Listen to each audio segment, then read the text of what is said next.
While we try to be as helpful as possible, this podcast should not be considered as professional or financial advice. It contains general information only, and you should seek out professional advice for your own personal circumstances before making any financial decisions. I'm Julia. And I'm Nick. And this is the Enthusiast Lab.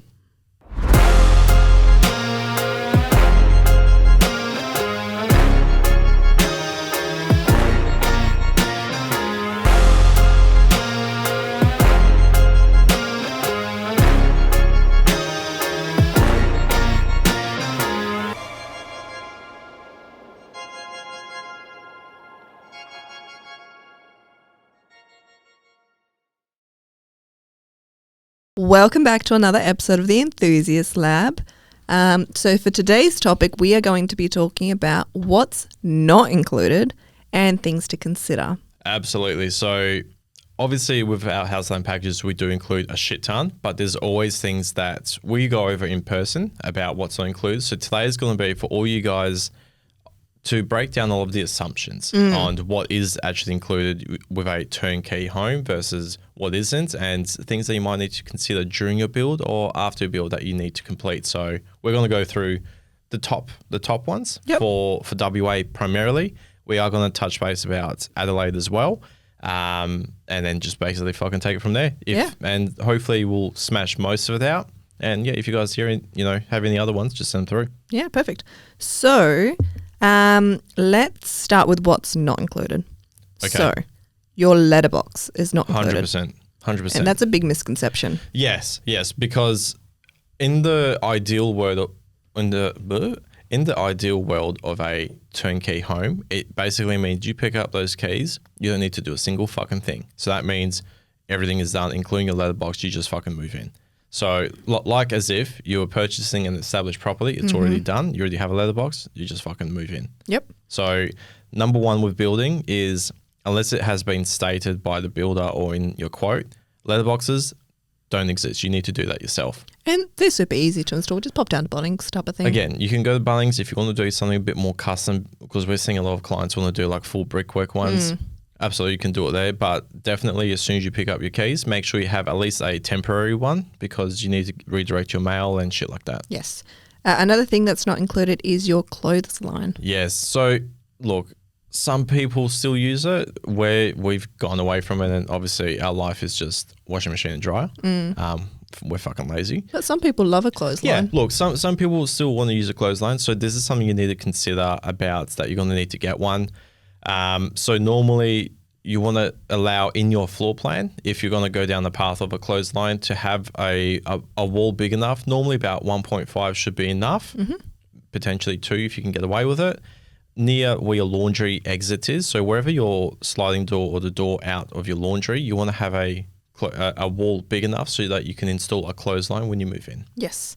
Another thing is appliances like your dishwasher are not included. Yes. So this is a big one. So washing machine, fridge, dishwashers, they are not included.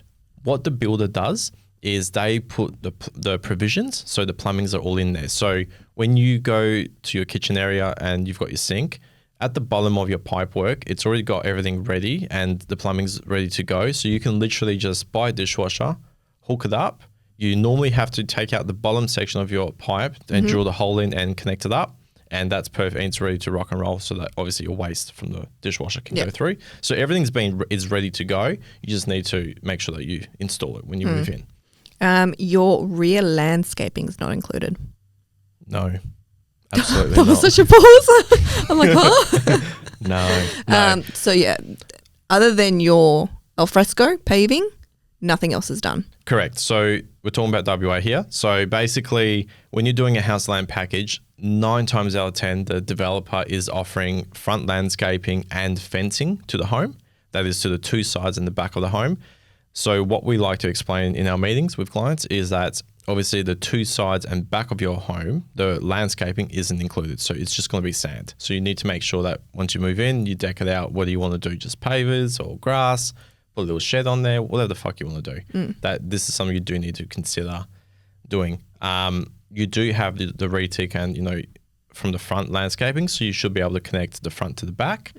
But again, these are the things you need to consider that you have to do when you move in. So, you know, so many times like, fuck, it took us like 2 years to actually get Do our our backyard, to yeah. do our backyard because We tried. we No, hold on. tried. We yeah, tried. We actually did try a few times. The biggest dilemma we had, guys, is we have our lovely pups and our German Shepherd Cross Husky Mishka. She's the love of my life. She's my little girl. Mm-hmm. But anyway, she's a fucking devil when it comes to When it comes to grass. when it comes to grass. So we laid it all out. We spent it was about $800 the first time just on the grass alone. Did all the prep work, laid it all out. You know, tried cornering it all off. Having husky nature in her, she found the way in and just fucking tore it up. She would find a corner and then she'd pick up the corner with her mouth and just run. So it'd just all be upside down by the time we got back home.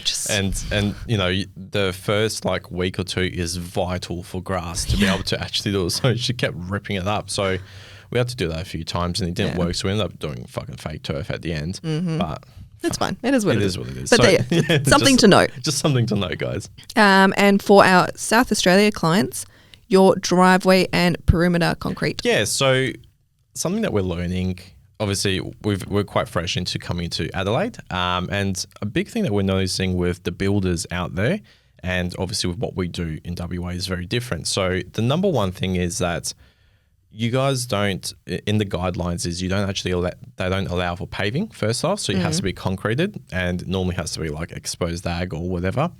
Now that's number one. Number two is the quotes on the homes don't actually include your fucking driveway to be done. Neither is the perimeter of the home, which has to be done. So by law, so to speak, in Adelaide, if you build a new home, you need to have it done within the first 12 months of you owning the home. So what the builders have been doing is just going, should be right, you do it. You do the water tank, you do the driveway, you do this, and this. Whereas we're coming off going, hey, we're doing the perimeter, we're doing paving, we're doing aircon, flooring, blinds, which just a quick one before we go back to what's not included is a big reason, guys, in Adelaide when you reach out to us that our pricing is quite a bit higher because we complete the homes. Yes. That's all we know. I'm not comfortable in providing a fucking empty shell of a home and then charging you 50 to 100K more in all the additions. You can either afford it and have it all done, or we scrape back a little bit, or just don't get it done. And every single client that I've reached out to and explained this, they're like, holy fuck, that is how it should be. So hopefully we can start changing that mentality in Adelaide. But in WA, man, like this is all we know. If you don't have a home that's finished, you're kind of subpar to everyone else. And whereas in Adelaide, Wow.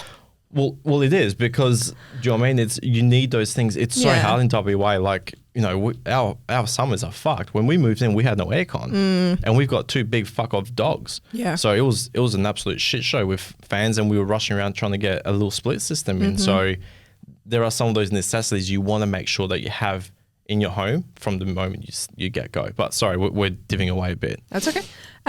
So then the next part is there are some items that may or may not be included in the build, and this is based on Mr. Enthusiast. Correct. So Mr. Enthusiast, obviously with what we do, we pioneered the big garages, right? It's fucking out there. Now, we also pioneered the hoists. It's just, this shit has never been done before, right? You've got a normal residential home, you drive into the home, looks like a normal garage, and all of a sudden you've got this massive fucking 3.5 meter ceiling where we're actually delegating where the hoists go. So when we're advertising all of our plans and we put the hoist sections in there and we're also doing epoxy, some of the clients have reached out and gone, oh, so does that include the cost of the hoist itself and, you know, the flooring? So in the base prices that we present to you guys initially, no, it doesn't, because not everyone wants a hoist. Not everyone wants the epoxy flooring done in your build. You might want to do it later or whatever the scenario is. You do it yourself, whatever it is. So we have the options. We have suppliers and everything ready to go. So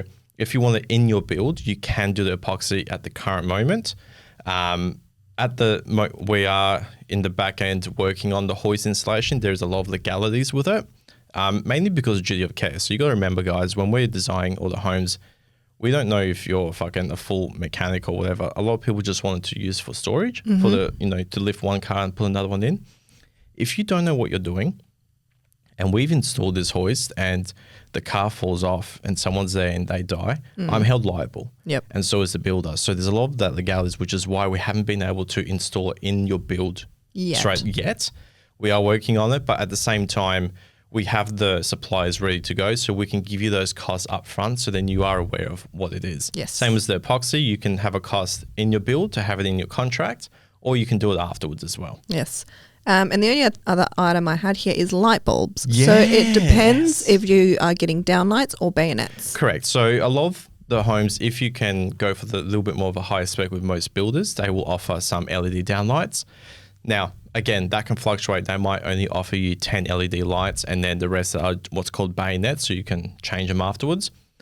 Anywhere in your home that you have a bayonet, and I can say this probably very comfortably, about 90% of builders at least don't actually offer your light bulbs. Yeah. So if you have a house that, you decide that you're going to deck it out with fucking LEDs afterwards when you move in, and you've just got bayonets for the beginning, we actually had this issue with our home when we first started, but we literally rocked up, opened the fucking door, pitch black. Yep. And it was like at 8 o'clock at night.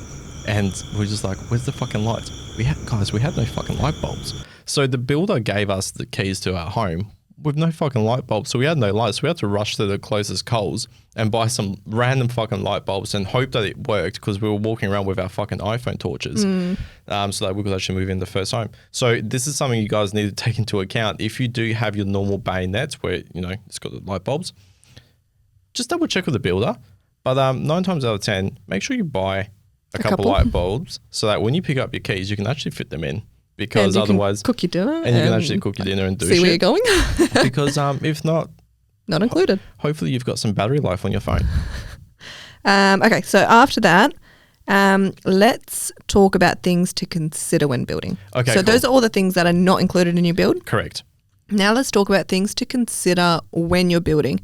So this will be great for clients that have recently signed up, just like starting construction. Yep, or even just like you're looking into building and wanting to, like a lot of you guys are really starting to get a lot more information with what we're providing and wanting to be prepped a lot more. So this is probably a really good one for you guys. So things that we want to start considering is like when you're doing a house land package, again, if it's WA or Adelaide, is the front landscaping included? Is the fencing included? So we're talking about the 2 sides and the back of the property line, and any return fencing and shit. So these are the things to consider. If they are included, get clarification what it entails. So does it have retic? Has it got grass allocated in a tree or whatever for like the landscaping on the front? And then for the fencing, does that include any side fencing? So what we're talking about is 9 times out of 10, because the blocks are so small, normally you tend to see a lot of the times that your garage will be on the boundary and it turns into your boundary line. But on the other side, there's normally 1 or 1.5 meters away from the fence line. And that's basically your access way from the side.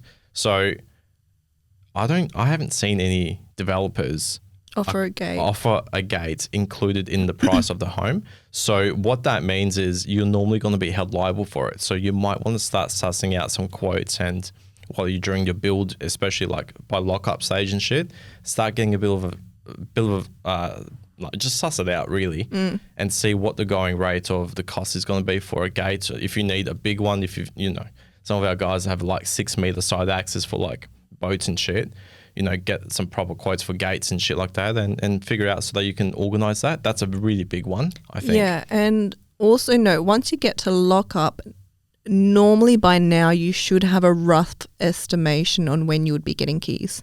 Depends on your builder. Yes, depends on your builder. With ours, we know normally... Yeah, I'm kind of going off ours. Okay. If it's a different builder, no, I can't speak as much because some builders are taking a long time. Yeah. But if you're at lockup, you should be able to message the builder and say, hey, what's a rough estimation? And they might say, it's in August, it's in July, it's in January, whatever. I would normally like to say, to give you guys a bit of a rough buffer with ours, if you're talking about 10 to 12 weeks, you're pretty good, if not sooner, from the moment you achieve lockup. So what happens is you need to reach out to the developer when your lockup stage happens, guys. Make sure you reach out to the developer about your front landscaping and the fencing, and they're going to ask when you propose to move in. So we're currently in June. Yes. When we're recording this. So if, let's say our lockup happened just now, I would count 10 weeks from today's date and basically go, cool, roughly I'm looking at end of end of August, early September that technically I'll be completed. So I would just throw a fucking date at them and go, let's say mine's counting in at the 3rd of September. Yep. I will tell them it's the 10th of September. Yep. And just go, I'm going to move in by then. Doesn't mean it's going to be locked in, guys, because things can fluctuate. It can happen quicker or later. But at least you can now secure that and start organizing your landscaping and shit, because they need that 2 to 3 months in advance. If you wait until you're about to pick up keys and then do it, you're still going to wait the same 2 to 3 months. They do not give a fuck. No, and they just don't have the situation. supplies and the material. No, they don't have the materials. They don't have enough trades to be able to do it on a whim when you decide to do it. So you've got to be prepared. So these are the things you need to consider during your building progress, that you need to be organized. If you're not organized, it's just going to delay shit. Yep. That's all it is. Another thing to think about is gas bottles. Yeah. So similar with lockup. Yeah, basically. So you can actually do a bit later because there's quite a few. So in WA, quite a few areas that are being developed at the moment, or just in suburbs, they just don't have main gas connected to the home. So you're going to be working on gas bottles. So what that means is, the builder does all the provisions. You just need to buy the gas bottles and get them delivered. I highly recommend, again, organize within 10 weeks away from your lockup stage, or when you get completion. So just your PCI. Yeah, your PCI, so your practical completion inspection. When you've booked that in, I will then go out and find some companies that supply in your suburb that can deliver or pick up, and just tee it up for like 2 or 3 weeks or whatever it is, so that you can have it prepared, ready to go, and they can just come and install it. Because if you have no gas bottles, you ain't got no gas. Do not, for the love of God, I've had clients send me photos. It's fucking dodgy and it's like illegal. Do not try and use a fucking barbecue gas bottle. Oh my God. For your home. It is so fucking bad. Do not do that. That is so dangerous. 100%. So please, guys, there are specific bottles designed for the home. Just organize it in advance. Don't leave it last minute and then send me photos of that shit, because fuck no. Please don't. All right, moving on from that. Horrifying, man, because if something goes wrong, man, it's not designed for it, guys. Don't push your limits on something just to try and get in that extra day. Wait it out. If you've delayed things and or you've forgotten, just wait it out until you get the right stuff fitted in. Okay, so the next one is your rainwater tank. Yes, so 9 times out of 10, especially in Adelaide, a lot of it is requirements. And again, the builders normally like to delegate that. You guys organise it yourself, because you can get it a lot of the times cheaper. Same in WA, in some of the rural blocks, you might need some requirements, and it's normally delegated in your plans, going rainwater tank by owner. By the time you're getting into that lockup, you might want to start reaching out, because you can send off your site plan. So you've already got these plans because you've signed contracts and shit. Send those site plans to the companies that do water tanks, and you can explain to them, yep, I need a 10,000 litre water tank. I don't know how fucking big they are. Like, I need a 10,000 litre water tank. That's a requirement for my area. What's the cost of them? When are you guys able to do them? If they go, we're currently 2 months booked in advance. Cool. I'm about 3 months away. So can we try and do a tentative for X? And then once you've got that date, maybe just liaise that with the builder. They might be able to just go, look, as long as they're not coming near the home, they might be able to just quickly go in and install it, just to make sure everything's all sorted by the time you've moved into the home. The next one is your furniture. Yeah, so some people will start this immediately from when they sign up with me, because obviously we give a couple cool things in our sign up folder, and one of them is that little see-through bad boy. Yes. So you can actually see. So it's basically an A4 sheet that's to scale with some images, and it's all transparent, so you can go over your plan. Watch people fucking copy this now. So basically, it's an A4 transparent, translucent, I think it's called, piece of paper, or transparent, whatever. Transparent. Anyways, we've actually printed off like the exact size of like L-shaped couches, tables, 6-seater, 4-bed, queen beds, king bed, super king, shit like that. So it gives you a bit of an idea, so that you can go onto your floor plan, which is to scale that we give you guys, and actually start fitting out and going, oh, cool, I can actually fit a queen bed with side tables in this room, and this, and you can start knowing down what you want to put in, because it has dimensions on it as well. So then you can actually go out and start doing your furniture shopping and go, cool, let's start doing it now, and start figuring out the kettles and the dishwashers, the fridges, and then I want some beds and blah, blah, blah. And obviously keep in mind you do need furniture. It's not included in the home. So you might be recycling some from your rental or from your parents' place or whatever you've already organised. If not, you might want to start organising things in terms of going out, seeing how it is. Because, for example, we organised it was last year in 2022. We organised a fucking couch for our place and we had to fucking wait 4 months. Yeah. And it's not like, guys, I'm a stingy fuck when it comes to house shit or like clothes, unless it's car stuff. And it's just a real basic L-shaped couch. It's like a 5-seater, 5-seater. Probably 4-seater. Okay, 4-seater.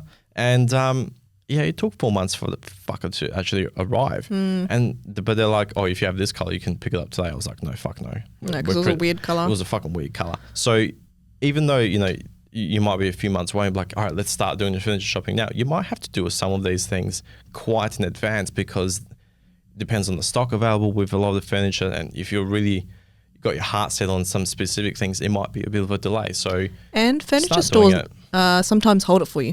So if you you can order it, pay for it, and then say to them, I won't need this furniture until X date. They'll hold it for you up until a certain date. Up to a certain point. Granted, so you can have a chat with them and go, look, I really like this couch, but we're probably 4 months away from picking up keys to the home, and chat with them, and they might go, look, we can actually hold it for 3. You might have to pay a little bit of storage for the extra month, but we can hold it for you. Or you know what, we're good for 5 months. So it give or take with furniture places. So I would actually start that pretty early, probably after you've been approved from your finance and you've settled on the block of land, shit's about to move.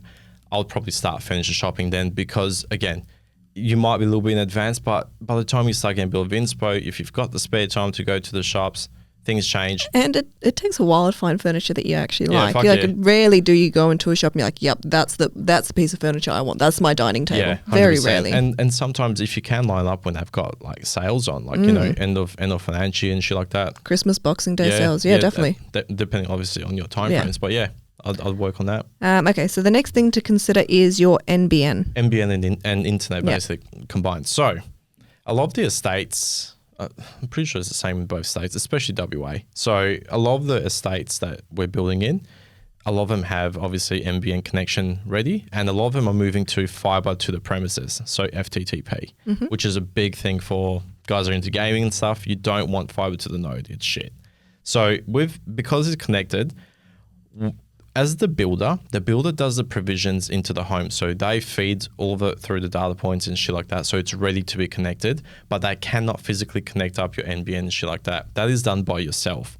So when your house is basically at completion, I would probably recommend that you're reaching out to your internet providers. So whoever the fuck you want to use, if it's Optus or who was the ones that we used? Vodafone, Telstra.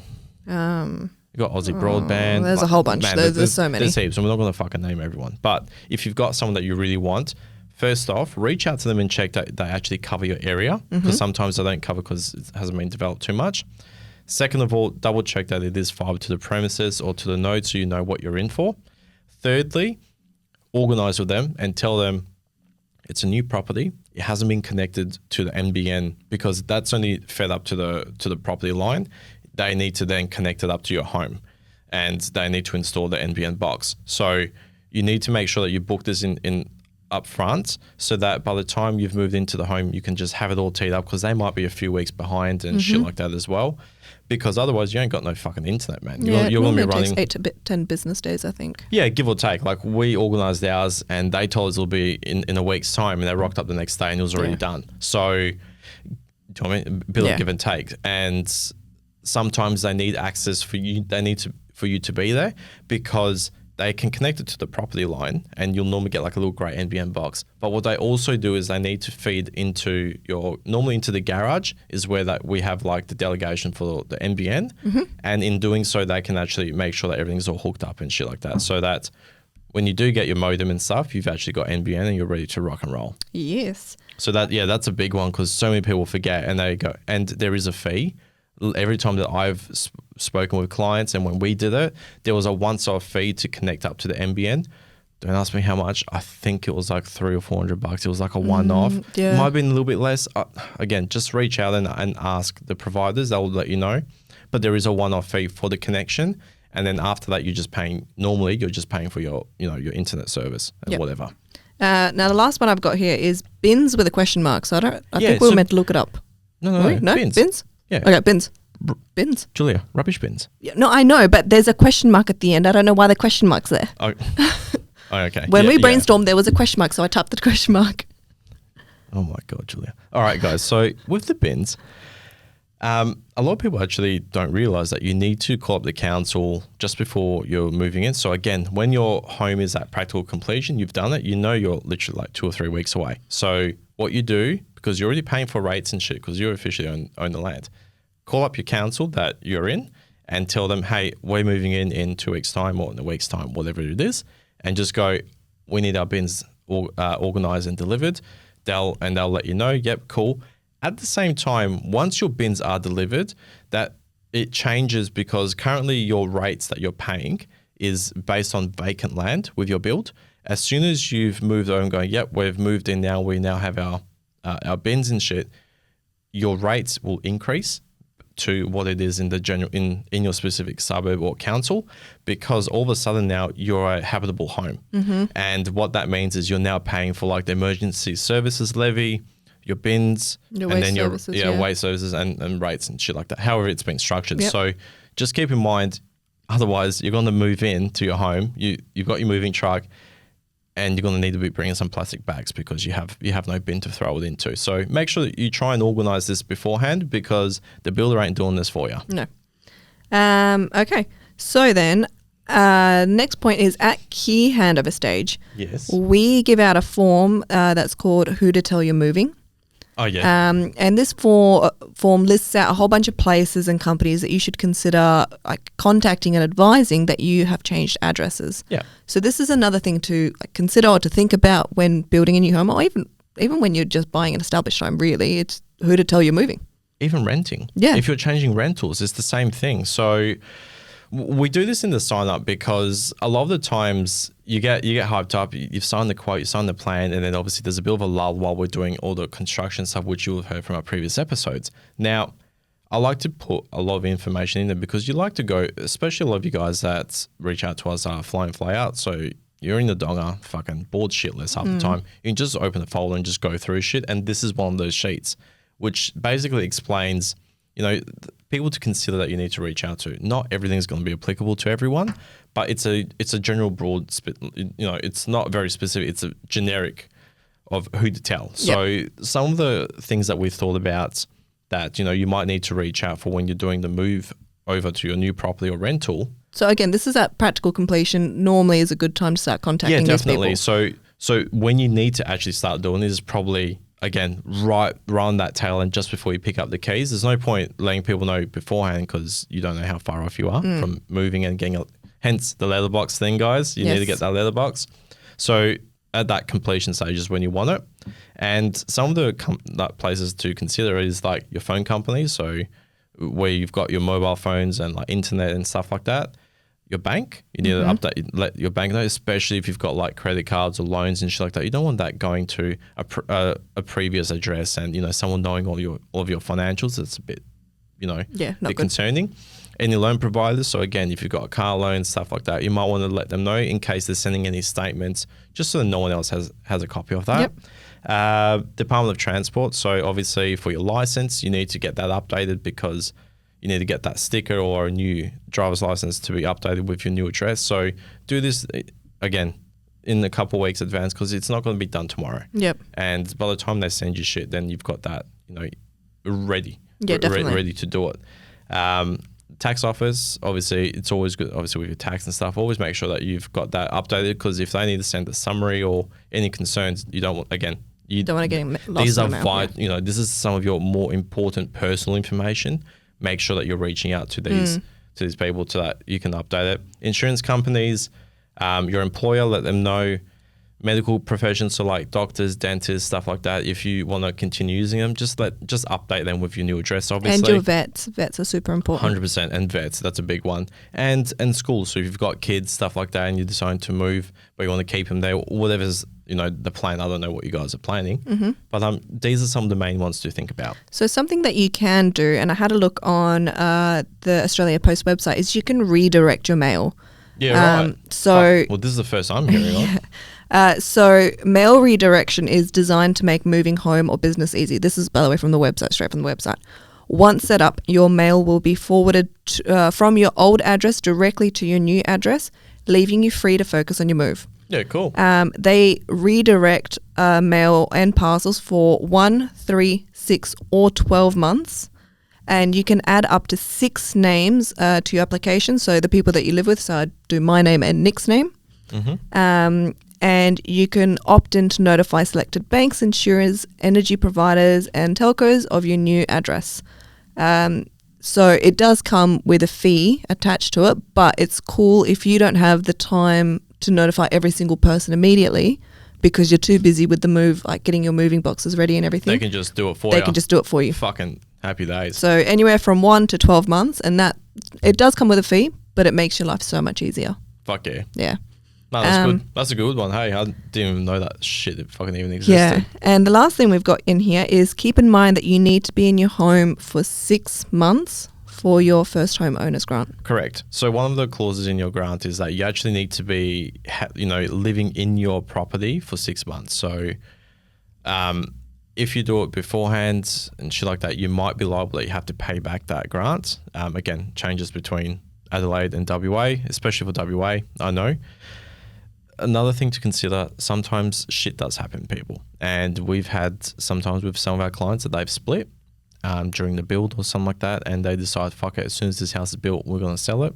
You kind of can't unless you're ready to pay for the for the first home owners grant, because someone needs to be living in that home for that 6 months. So please make sure that you're keeping everyone up to date with what's going on. If there is concerns like this, let us know. If you're reaching out with us, obviously, let us know so then we can tell you a plan of attack, what to do and how. If not, reach out to whoever your builder is and let them know, because you don't want to be, up in arms with your personal situation with what's going on, and then to get hit with a fucking fine or shit like that. So something to think about. You can't just build this home and then fuck it off the next day. You can be liable for some fees and penalties and shit. So make sure you follow through with the commitment that you've actually put through. Correct, Amandu. Killer. So I think that's pretty much it for this episode. It's a nice short one today. Nice short one. We've been smashing some big ones, which, again, we're needed, but it's still pretty nice to have a little short one. So just to summarize, this was the episode of what's not included and things to consider. Things that are not included in your build is your letterbox, your clothesline, your appliances like your dishwasher, washing machine and fridge, your rear landscaping, and if you're in South Australia, your driveway and perimeter concrete. As well as fencing. Yep. There are a few items that may or may not be included in your build if you're building with us or somebody else. Your hoist, epoxy flooring and your light bulbs if you have chosen to go for bayonets. Things to consider when building. Pre-order your front landscaping and your fencing as soon as you get to lock-up stage, and you would be 10 to 12 weeks away, roughly, at least if you're building with us. Pre-order your gas bottles in advance if you're living in an area that requires gas bottles. Same with your rainwater tank. Pre-order that one before you move in. Furniture. Look around in stores earlier rather than when you're about to move in, because some furniture takes a while to create and get shipped to you, and some stores allow you to store it for them to store it for you. For a certain period of time, You need to pre-order your NBN and your internet to connect it up and have it all ready to go, and that's something you can do at PCI. Yep. And your bins you can pre-order at PCI as well, and just tell them that you're coming soon. Yeah, you just call the council and sort that out. And at key handover stage, or right before, you can start advising people that you are moving on companies, because we always remember to advise our friends and family, but sometimes not all the companies. And that's stuff like your phone company, bank, loan providers, Department of Transport for your license, the ATO, insurance company, your employer, medical professionals like your doctor, dentist, opticians and vet, and your school for your kids if you have children at home. And you can always redirect your mail if you need to. Yep. Sweet. And yeah, so guys, if you liked this episode and you found it helpful, it would be awesome if you could leave us a rating or a review. Like and subscribe if you haven't already. Yes. We've got some juicy info that we've been releasing and plenty more stocked up. So yeah, just let us know. Send us a feedback, messages, how you're thinking, how you're finding our episodes. Is there anything that we can do better or some hot topics that you want us to cover and stuff? Just the more feedback we got, we fucking love it, man. And over time, if we start getting some real good engagement, we might start looking at some other episodes where we actually start, doing some Q&As directly and going through. So we're looking at doing a Q&A episode. So if you guys send through all your questions, we will just do one big bulk episode answering all the questions. Okay. Let's plug. Yes. So you can find us on Instagram, Facebook, TikTok, YouTube. You got Apple Podcast, Spotify, our website, and Google. Goggle. And just remember, guys, we're not here to fuck spiders. Thanks and bye. Bye.